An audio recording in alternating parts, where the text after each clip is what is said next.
What's going on guys, Kyle here from Guidewise, and in this video I'm going to show you how to create Fiverr gig packages.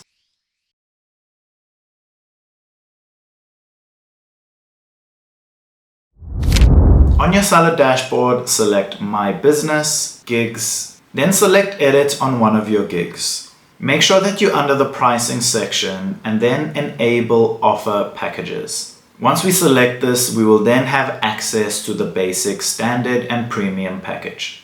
You can then give each package a name. So under basic, I have starter promo video, under standard, professional promo video, and under premium, ultimate promo video. You can then add descriptions under each package as well as delivery times, what is included in each package, and then your pricing at the bottom. Make sure that the buyers can clearly see added value between each package. Once you have completed editing your pricing and packages, go to the bottom and hit save.